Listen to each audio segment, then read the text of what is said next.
ये क्या शिव और राम की बातें कर रहे हैं, ये अपनी तुलना कर रहे हैं शिव, आपकी तुलना कर रहे हैं शिव, राम निपट जाएगा, इस तरीके की बातों से क्या नुकसान हुआ? नहीं, इसका धंधा ही है, वो भगवानों का ही धंधा करते हैं। कि क्या इस मुद्दे को उठाने से या इस बात को कहने से बीजेपी को हमले का एक अवसर मिल गया? आप अब तो मोदी जी कहते हैं कि भारतीय जनता पार्टी नहीं, मोदी, सिर्फ मोदी, कोई भारतीय जनता पार्टी नहीं। 5 साल आपकी सरकार थी जिसमें आप मंत्री थे, इन 5 सालों में भी कोई ठोस काम तो जांजगीर में हुआ नहीं। तो जिस तरह से एक तानाशाह काम करते हैं उसी तरह से मोदी जी का काम चल रहा है, और वो जाति और धर्म के नाम पे ही लड़ाई कराने का काम वो करते हैं, जैसे अंग्रेज लोग क्या करते हैं, डिवाइड एंड रूल। आप बार बार एक बात कह रहे थे, आप कह रहे थे कि 400 पार यानी संविधान पार, जबकि नरेंद्र मोदी इस बात को कह चुके हैं कि खुद बाबा साहब अम्बेडकर आ जाएं तो आरक्षण समाप्त नहीं होगा, संविधान को क्षति पहुंचाने की तो बात ही गलत है। हमारी सरकार ने गरीब लोगों का ध्यान रखा, किसानों का ध्यान रखा, मजदूरों का ध्यान रखा। आपने बहुत आक्रामक तेवर में कहा कि ये कैसे हिंदू हैं, ये जो पैसा ले रहे हैं ये पाकिस्तान से पैसा ले रहे हैं। इस देश में संविधान खत्म करके जो वर्ण व्यवस्था है, जाति व्यवस्था है, वो आप लागू करना चाहते हो। हर सभाओं में ये कह रहे हैं कि अगर सरकार आई तो महिलाओं को 1 लाख मिलेगा। सर, कुल जमा उतनी सीटों पे कांग्रेस चुनाव नहीं लड़ रही जिसका फिगर 200 पहुंच जाए। वो कहते थे कि एक झूठ को 100 बार आप कहीं पे बोल दीजिए तो सच जैसे हो जाता है।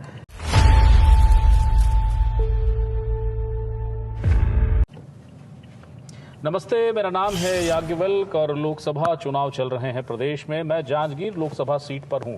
जांजगीर लोकसभा सीट, इस सीट का एक इतिहास है। इतिहास है कि जाति की राजनीति को देश के नक्शे पर स्थापित करने वाले काशीराम ने अपना पहला चुनाव जिस इलाके से लड़ा था वो जांजगीर ही था। जांजगीर लोकसभा से चुनाव लड़े थे और तब से लेके अब तक जबकि वो चुनाव लड़े, जांजगीर को जाति की राजनीति का केंद्रीय स्थल माना जाता है। हालांकि इस चुनाव में जो अब तक के पुराने मुद्दे रहे हैं वो मुद्दे नहीं हैं, लेकिन शिव डहरिया जी यानी कांग्रेस के जो प्रत्याशी हैं और बीती सरकार में जो मंत्री थे भूपेश सरकार में, वो यहाँ से दावेदार हैं, वो चुनाव लड़ रहे हैं। और उनके प्रचार को देख रहा था मैं, उनके कुछ सभाओं में भी था, और उन मसलों के साथ जो उन्होंने मुद्दे उठाए हैं मैं कुछ सवाल लेकर आया हूँ। बमुश्किल 5 से 7 मिनट का समय मैंने मांगा है, जो मुझे मिला है। शिव जी प्रणाम। जी नमस्कार, प्रणाम आपको। आपकी सभा, आपका जो लोकसभा क्षेत्र है उसमें खड़गे जी आए, खड़गे जी ने एक बयान दे दिया, बयान दिया, तूफान मच गया कि ये क्या शिव और राम की बातें कर रहे हैं, ये अपनी तुलना कर रहे हैं शिव, आपकी तुलना कर रहे हैं शिव, राम निपट जाएगा, इस तरीके की बातों से क्या नुकसान हुआ? नहीं, देखिए, राम के बारे में उन्होंने कहा कि राम और शिव का काम एक ही है और हम सब मिल के बढ़िया काम कर सकते हैं। जो राम का काम है वो शिव का भी काम है और मल्लिकार्जुन का भी काम है। तो ये हमारे भगवान हैं, राम जी, शिव जी, मल्लिकार्जुन जी, सबका नाम लगभग एक ही है। भगवान जो होते हैं वो सबके लिए बराबर होते हैं। तो उनका कहना यही था कि हम सब एक जैसे ही हैं। भगवान जो है उनको हम लोग सब प्रणाम करते हैं और उनके जो पद चिन्ह है उस पर चलने का काम हम लोग सब करेंगे, ऐसा उनका कहना था। और हमारी सरकार जब थी, हम लोगों ने भगवान राम का राम वनगमन पर्यटन परिपथ बनाया। राम की माता जी कौशल्या की नगरी है हमारे चंदखुरी में, उसका उद्धार किया, उसका काम किया। तो भगवान राम को सभी लोग मानते हैं और भगवान राम हमारी पार्टी के लोगों के, हर लोगों के दिलों में बसता है। मेरा प्रश्न ये था सर कि क्या इस मुद्दे को उठाने से या इस बात को कहने से बीजेपी को हमले का एक अवसर मिल गया, आपको उसके काट करनी पड़ रही है? देखिए, भारतीय जनता पार्टी तो सांप्रदायिक पार्टी है, वो जाति और धर्म के नाम पे ही लड़ाने का काम करती है। तो सिर्फ उसका धंधा ही है, वो भगवानों का ही धंधा करते हैं। राम का भी कोई पार्टी का एजेंट तो नहीं है, वो भगवान राम के नाम पे वोट मारते हैं। कभी जो मोदी जी ने कोई काम किया है 10 साल में, उसके नाम पर कोई वोट मांग के देखे भारतीय जनता पार्टी या नरेंद्र मोदी जी। अब तो मोदी जी कहते हैं कि भारतीय जनता पार्टी नहीं, मोदी, सिर्फ मोदी, कोई भारतीय जनता पार्टी नहीं। तो जिस तरह से एक तानाशाह काम करते हैं उसी तरह से मोदी जी का काम चल रहा है और वो जाति और धर्म के नाम पे ही लड़ाई कराने का काम वो करते हैं, जैसे अंग्रेज लोग क्या करते हैं, डिवाइड एंड रूल, फूट डालो राजनीति करो। आज मोदी जी का पूरा काम सिर्फ इसी एक उद्देश्य से चल रहा है कि इस देश को बांटते रहो और लड़ाई कराते रहो और राज करते रहो। आपके ही लोकसभा में प्रधानमंत्री मोदी आए, उन्होंने गरीबी को लेकर सवाल उठाए। इस क्षेत्र में भी वो सारी समस्याएं हैं, वो सारी बातें हैं। यहाँ पर प्रतिनिधित्व भी अच्छा खासा रहा है कांग्रेस का। आपको लगता है चूक हुई थी, काम नहीं हो पाए? नहीं, चूक तो भारतीय जनता पार्टी से हुए। 20 साल से भारतीय जनता पार्टी के सांसद हैं यहाँ पर, और कहीं अभी आपने देखा होगा 5-6 कार्यक्रम में मेरे साथ रहे हैं। भारतीय जनता पार्टी का जो सांसद है, ना वो इस क्षेत्र का दौरा करते हैं, ना इस क्षेत्र के लोगों का विकास का कोई काम करते हैं, ना इस क्षेत्र के समस्याओं को लोकसभा में उठाते हैं। पूरे 5 साल में सिर्फ 4 प्रश्न यहाँ का लोकसभा का सांसद जीता है। और इस देश में गरीबी को बढ़ाने का काम मोदी जी की गारंटी नहीं किया है। मोदी जी की गारंटी क्या है? जो गरीब है वो और गरीब हो जाए, जो अमीर हो और अमीर हो जाए, यही तो मोदी जी की गारंटी है। मेन आज जो देश में गरीबी का जो कारण दिख रहा है, असमानता जो दिख रही है, वो नरेंद्र मोदी जी के कारण ही दिख रहा है। और इनके जो सांसद जीत के जाते हैं वो कभी इस क्षेत्र का ध्यान ही नहीं रखते। सर, मेरा प्रश्न ये था कि 5 साल आपकी सरकार थी जिसमें आप मंत्री थे, इन 5 सालों में भी कोई ठोस काम तो जांजगीर में हुआ नहीं। अगर लोकसभा की बात देखिए, पूरे प्रदेश में जो विकास का काम हुआ है वो ऐतिहासिक काम हमारे सरकार के समय में हुआ है। आप देख लीजिए, यहाँ रहने वाले, आप किस चीज़ को विकास कहते हैं? सड़क बन जाती है, बिल्डिंगें बन जाती है, वो विकास है? कि जो सड़क में चलने वाले हैं, बिल्डिंग में काम करने वाले हैं, उनका भी ध्यान तो हमको रखना चाहिए। हमारी सरकार ने गरीब लोगों का ध्यान रखा, किसानों का ध्यान रखा, मजदूरों का ध्यान रखा। हम लोगों ने 5 साल किसानों का कर्जा माफ़ किया, बिजली का बिल हाफ किया, पानी भरने का पैसा माफ़ किया, धान का हम लोगों ने 2500 दिया। तो विकास वो है जो लोग हैं, वही हमारा विकास का मुद्दा रहता है। और जिन लोगों का विकास होना चाहिए, गाँव का विकास होना चाहिए, गरीब लोगों का विकास होना चाहिए। जो हम लोगों ने किया है, यहाँ के रहने वाले धरती के जो भगवान हैं, भूया के जो भगवान हैं, वो किसान हैं। तो हम लोगों ने किसान को समृद्ध किया। आज देख लीजिए, छत्तीसगढ़ जो समृद्ध है वो किसानों के नाम से समृद्ध है। सर, मैं किसान खुश हैं तो हमारा प्रदेश खुश रहेगा। आपकी सभाओं में था, मैं लगातार देख रहा था, नुक्कड़ सभाएं थी, गांव में सभाएं थी। आप बार बार एक बात कह रहे थे, आप कह रहे थे कि 400 पार यानी संविधान पार, जबकि नरेंद्र मोदी इस बात को कह चुके हैं कि खुद बाबा साहब अम्बेडकर आ जाएं तो आरक्षण समाप्त नहीं होगा, संविधान को क्षति पहुंचाने की तो बात ही गलत है। देखिए, ये इनका उद्देश्य ही पहले इनके आरएसएस के जो अध्यक्ष हैं वो कह चुके हैं कि हमको आरक्षण खत्म करना है, संविधान खत्म करना है। नरेंद्र मोदी जी भी उसी लाइन में ही चल रहे थे, लेकिन जब लोगों का विरोध हुआ तो वो उनको सफाई देनी पड़ रही है।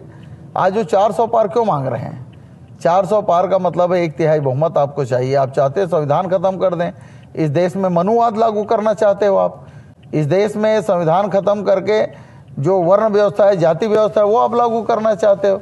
लोगों के जो अधिकार हैं उसको खत्म करते हो। महिलाओं को आरएसएस वाले कभी समानता का अधिकार ही नहीं देते, आप महिलाओं का अधिकार छीनना चाहते हो।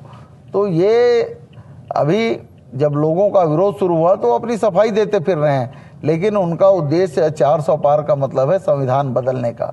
जो लोग इस तरह का विचार रखते हैं, संविधान बदलने की बात करते हैं, वो इस देश की जनता उसको खुद बदल देगी। आने वाले चुनाव में उसका रिजल्ट दिखेगा और मोदी जी इस परिदृश्य से बाहर हो जाएंगे। आपने एक बात और कही, पता नहीं शायद आज कही, क्योंकि आज मैं था इसलिए ये मैंने सुना उसको और मैं चकित था।